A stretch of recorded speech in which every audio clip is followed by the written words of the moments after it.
Seja muito bem-vindo ao Político por Elas. Obrigado. Mais uma vez, muito honrado. Fico muito feliz de estar podendo participar pela primeira vez deste bate-papo. A gente está dentro de um processo, vendo um processo, assistindo um processo de instalação de CPI, né, a CPI da pandemia. Eu havia conversado com o senhor antes da instalação da CPI, e agora eis que ela está instalada, mas foi além do seu objeto principal, né, e acabou incluindo estados e municípios, não necessariamente os estados e municípios, mas o caminho do dinheiro, né, das transferências federais para estados e municípios. Eu queria saber como é que o senhor viu isso e o que o senhor pensa dessa CPI, porque muita gente tem dito o seguinte: olha, ela vai ficar tão grande que corre o risco de ser esvaziada, ou seja, de não chegar a lugar algum. Eu queria saber se o senhor comunga dessa análise. Eu tentarei resumir. Eu não sou muito bom de síntese, né? Mas eu tentarei te dizer, a você, a Juliana, e e aos, por completo, companheiros internautas, de que eu tenho esse receio. Eu, quando era perguntado no instante sobre os fundamentos, se existiam ou não, não há dúvidas, Rejane e Juliana, que existem os fundamentos, os fatos determinantes para que a comissão pudesse ter sido instalada como, de fato, foi ontem, depois de uma decisão judicial. Por quê? Porque o próprio presidente Rodrigo Pacheco dissera anteriormente que ele, particularmente, não achava conveniente. Não é o conveniente político, é o conveniente pela realidade atual. A realidade de quem está fazendo o trabalho, como nós estamos, remotamente.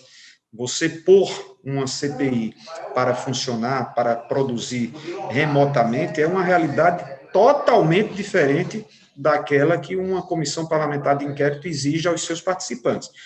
Isso não significa dizer que nós poderíamos nos abster, fugir a essa nossa responsabilidade, que é a responsabilidade de investigar supostas práticas. Eu estou tratando de supostas, mas sabidamente nós vimos os episódios relativos àqueles que estão no requerimento que foi apresentado pelo senador Randolfo Rodrigues e que teve outras subscrições, as questões atinentes aos episódios lá em Manaus, no estado do Amazonas por inteiro, as omissões do Ministério da Saúde ao não fazer o atendimento aos alertas que chegavam com antecedência ao próprio ministro Pazuello e outros episódios. Então, isso precisa ser investigado para que nós detectemos, para que nós informemos a população a participação de cada um daqueles que concorreu, né? Seja com a negligência culposa, seja por um ato comissivo.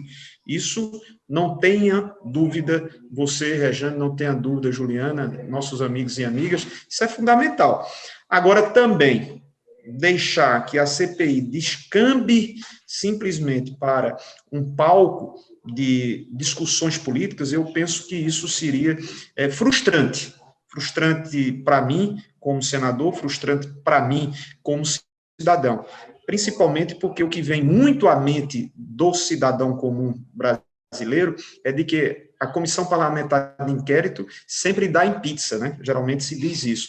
E eu não gostaria, francamente, de que esta deixasse de ocupar-se com as tarefas e atribuições que tem e não, ao final, redundasse em resultados, sejam estes quais forem, mas com uma apuração imparcial, uma apuração séria, uma apuração onde se divida com a população brasileira, com vocês jornalistas, para e passo o que está sendo colhido de informações no acompanhamento que uma comissão parlamentar pode fazer. Agora, se você me perguntar, Vené, como serão as condições de trabalho, eu ainda não imagino como se darão esses procedimentos e como será uma dinâmica com o instrumento remoto. Como vai ser esse debate? Você aí tem quebras de sigilos bancários, fiscais, você tem volumes enormes de informações que são requeridas, pedidas, que são levadas a uma sala de comissão. Como é que você vai, mesmo aí você vai dizer, não, Veneziano, mas hoje você digitaliza tudo, mas é uma realidade muito diferente quando você trata de uma comissão parlamentar de investigação. Veneziano, boa noite. Oi, querida. mesmo defendendo, né, hoje todo esse processo de CPI no Senado, o senhor não assinou nenhum dos pedidos. Por que resolveu não fazer essa assinatura? Não, eu não assinei porque quando o requerimento físico foi apresentado, eu estava na Paraíba, mas nunca deixei de me posicionar favoravelmente. E o outro foi agora, do senador Eduardo Girão, e eu me encontro em João Pessoa nesse exato instante, como estou 15 dias. Mas o fato de você não subscrever, isso eu inclusive falava ao próprio senador Eduardo Braga, e o de expressar-me favoravelmente, porque se você dissesse assim, se faltasse uma veneziana, não teria problema nenhum. Eu nunca me opus à necessidade de se fazer essa investigação, tanto esta como também aquelas outras que, porventura, tenham a necessidade de levar a investigações sobre possíveis e supostos desvios e desmandos, descaminhos dos recursos para estados e municípios. Como bem disse Rejane, Juliana, essa originária CPI, ela vai ter uma abrangência não específica sobre governos estaduais e municipais, mas vai fazer um acompanhamento sobre os recursos que não foram poucos, muito pelo contrário, foram muitos. E acho, vocês, não sei se vocês vão lembrar, mas vão sim. Penso que o Congresso incorreu em um equívoco, e um lamentável equívoco, e quando eu falo Congresso, eu falo sobre as duas casas, porque tudo aquilo que foi proposto, aprovado, em termos de liberações, em termos de recomposições, em termos de renegociações, dívidas de estados, de municípios, recompor perdas de ICMS, de FPM, enfim, de impostos de competência estadual e municipal, não havia lá a exigência para que tribunais de contas estaduais, tribunais de contas municipais e o Tribunal de Contas da União acompanhassem nada.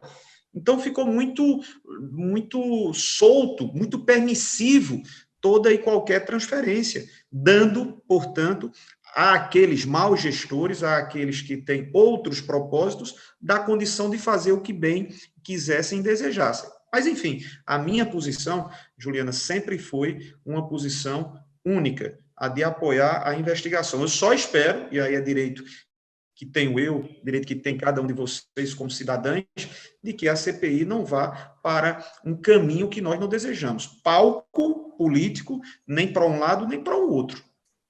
O senhor se referiu no início da entrevista, né, a algumas matérias que tiveram que ser adiadas, que foram adiadas hoje pelo Senado, e uma delas, né, é o que tratou da votação de um auxílio a bares e restaurantes, que é uma matéria extremamente importante e que vem aí, poderia ajudar tanta gente nesse momento. O senhor vê isso como uma decisão política, já que foi a pedido do governo? Acho que não, Juliana. Eu não vou ser. Você conhece e sabe da minha posição politicamente, né? Todo mundo sabe como eu me pus diante do governo desde o momento que fiz a minha opção em 2018.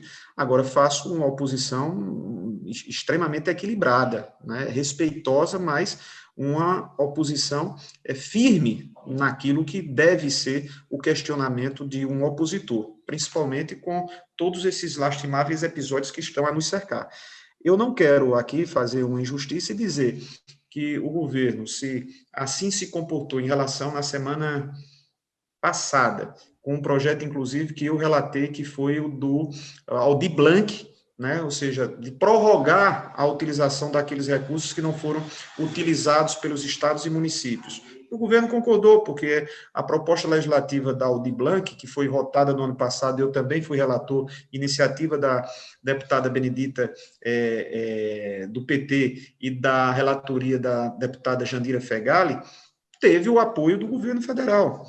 Esta semana que passou, sob a relatoria da senadora Daniela Ribeiro e a autoria do deputado Felipe Carreiras, de Pernambuco, nós aprovamos, com a participação do governo, da ajuda do PERSE, né, que era o Programa Emergencial para o Setor de Eventos. Então, eu não posso aqui dizer que o governo tomou esta posição para postergar, porque não quer ajudar a esse segmento tão combalido durante esse período de pandemia, né? Ou seja, eventos, cultura, né?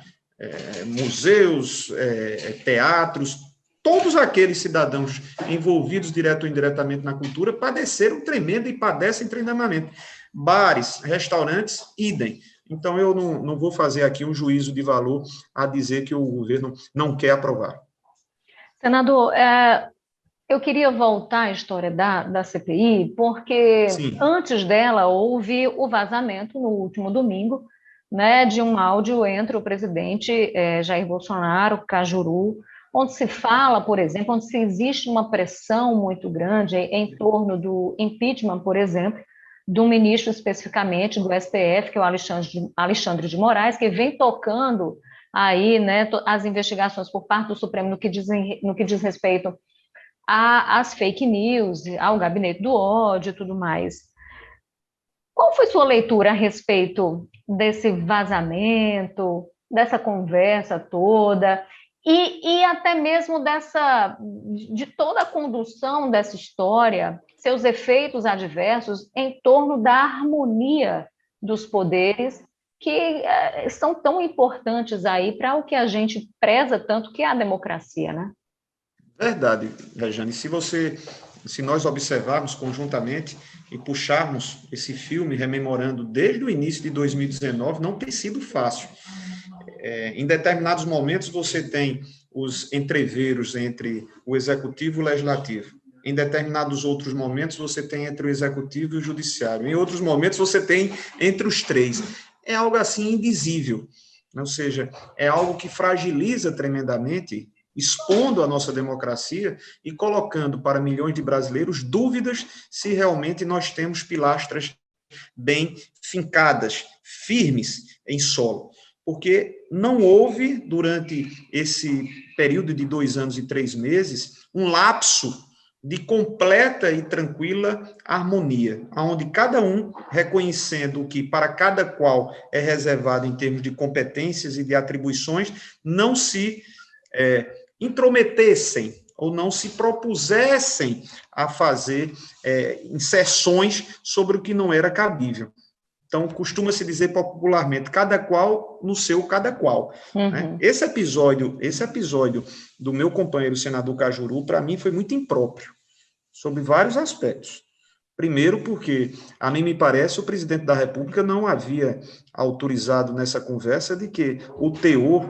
Eu não estou aqui fazendo a defesa do presidente Jair Bolsonaro, eu estou apenas me colocando na condição de quem poderia ter sido eu próprio, de quem poderia ser você conversando com alguém que, sem te avisar, estava gravando, e gravando para quê? Para fazer que uso da conversa que você particularizara. A mesma coisa aconteceu com o presidente Bolsonaro. Eu achei extremamente impróprio para um membro de um parlamento. Tenho muita atenção, muito respeito ao senador Cajuru, mas não vou negar que, para a maior parte dos companheiros, foi um gesto inapropriado, no mínimo inapropriado. Quando você busca o conteúdo da conversa, aí temos outros pontos que também chamam-nos negativamente a nossa atenção. Primeiro deles é o presidente fazendo gestão a um membro do Senado, subscritor de uma comissão parlamentar de inquérito, que não quer ser colocado no joio, né? São palavras e expressões que foram trazidas pelo próprio senador Cajuru. Ele dizia, olha, presidente, não me coloque no joio, não. O senhor viu que eu estou tentando colocar governadores e prefeitos, porque esse é o desejo do presidente, para que, criando esse universo maior, a CPI não consiga ter uma dinâmica que chegue a um resultado final. Esse é o propósito do governo federal. Então, quando o senador Cajuru dizia, olha, presidente, eu só quero que o senhor, quando se referir ao Senado, faça a distinção entre aqueles que assim se posicionaram de outros. Aí o presidente vai, tá certo, Cajuru, assim tudo bem.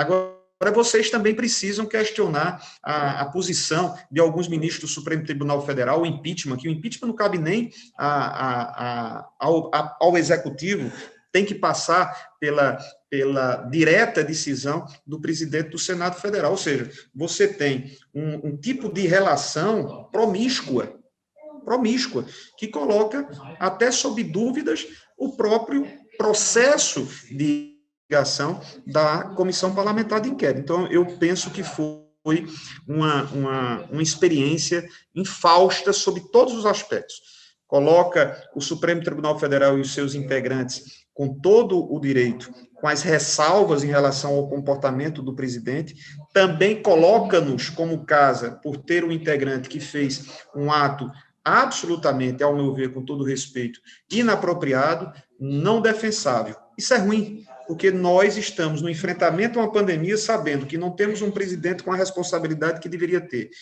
Contudo, a gente fica com um esforço e, do outro lado, você tem um cabo de guerra, né? O que fez com que nós estivéssemos hoje com quase 360 ou mais, 360 mil mortes no Brasil. Não é que nós estivéssemos amparados para evitar que o vírus chegasse ao nosso território, mas, com certeza, Juliana e Rejane, se nós tivéssemos uma outra condução séria, racional, né, responsável, não estaríamos hoje contabilizando quase 400 mil mortes. Ju?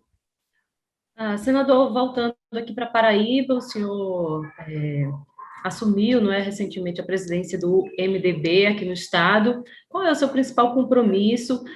Recentemente a gente postou no nosso blog a notícia de que o senhor iria ir para a presidência do partido, e muitos dos nossos seguidores chegaram a comentar sobre a volta da defesa da democracia, que o MDB deveria voltar a defender a democracia. Como é que o senhor vê essa cobrança dos eleitores e dos seguidores do MDB? Eu acho que está muito atrelado ao episódio de 2016. Não há dúvidas e não temos como esconder que ficou uma marca para mim, e eu estava no MDB à época, para mim, que deve ser enfrentada, que deve ser discutida, né? Isso, inexoravelmente, termina sendo recorrente, esse questionamento. O MDB tem uma história belíssima, Juliana, que não pode ser negado a ele como uma legenda democrática, como uma legenda onde quadros extraordinários defenderam a redemocratização, muitos destes sofreram com um período de exceção.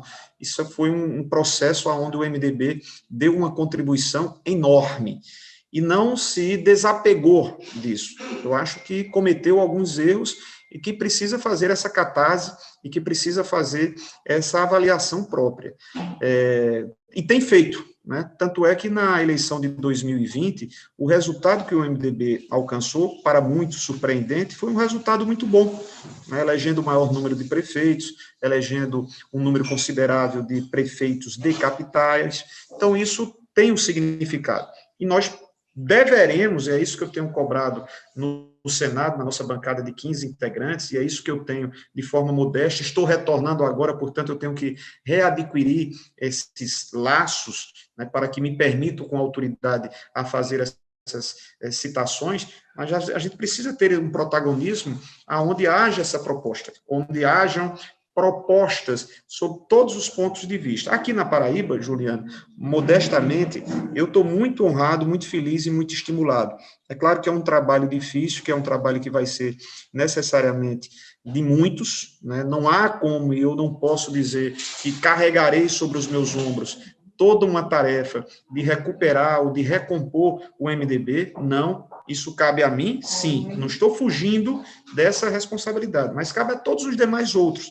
O MDB perdeu espaços, perdeu muito daquela sua participação. Você é muito jovem, Rejane também, mas nós já chegamos aqui no Estado a ter mais de 20 deputados estaduais.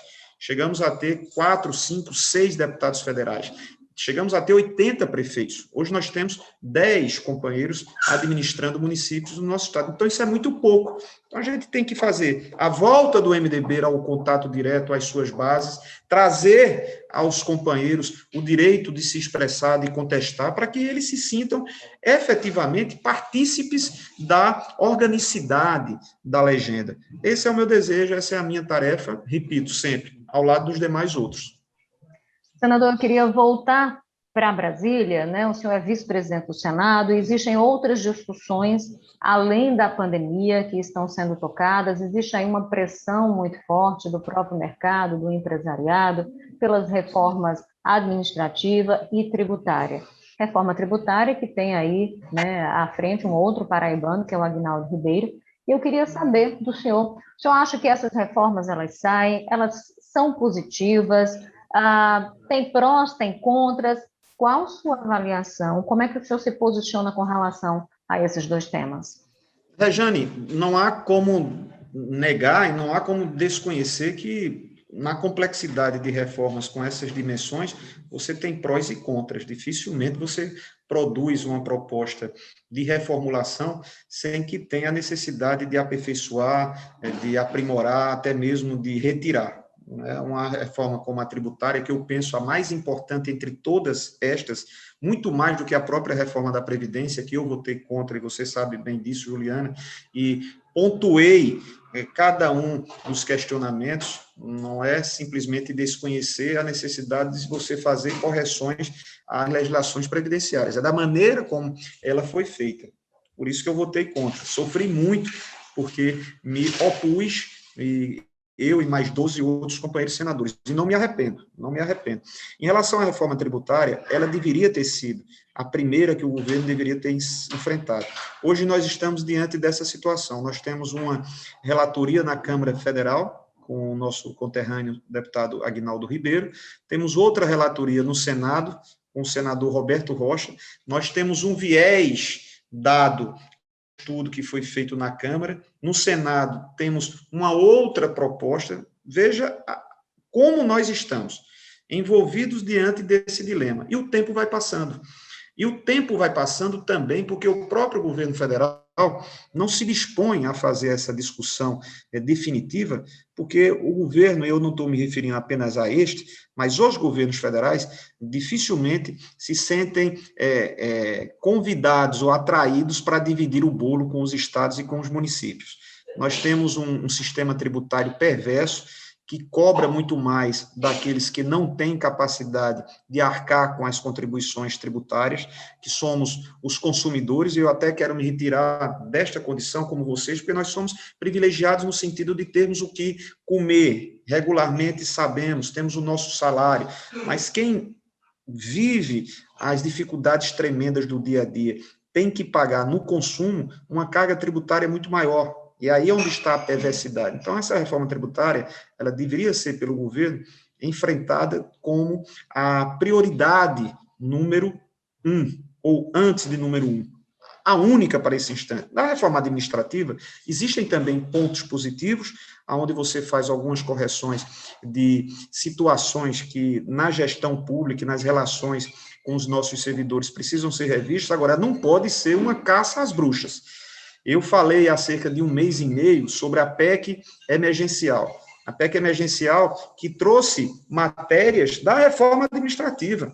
Ela foi utilizada para que o governo pusesse o retorno do auxílio, né, o auxílio emergencial, mas o auxílio emergencial poderia ter sido debatido apartado da PEC emergencial. O governo disse, olha, se não for aprovada a PEC emergencial, você não vai ter o auxílio de R$250, esse auxílio risível, né?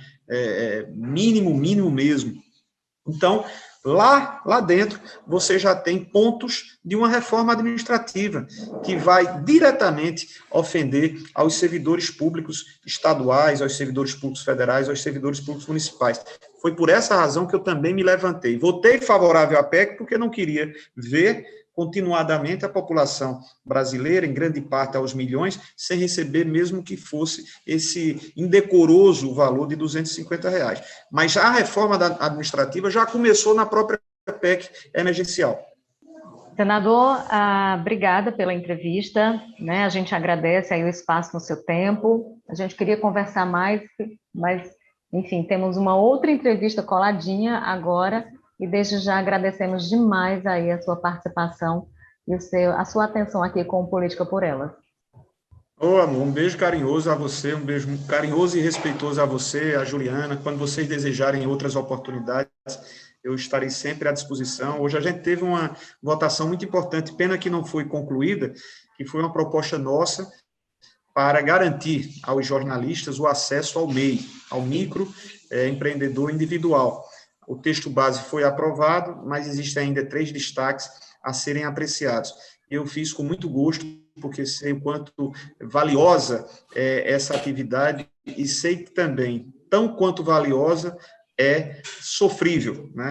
A grande parte dos jornalistas recebem mal, tem que fazer bicos, tem que se somar em obrigações, e foi uma reivindicação de diversas entidades que representam os jornalistas, e eu fiquei muito feliz de poder ter apresentado como autor intelectual da matéria a relatoria do senador Carlos Viana, e eu espero que na próxima semana nós a concluamos. Beijo carinhoso para vocês duas, tudo de bom, sucesso. Que a gente volte, né, a ter outras conversas assim como essa, muito oportunas. Muito obrigada pela sua atenção, senador. Muito grato.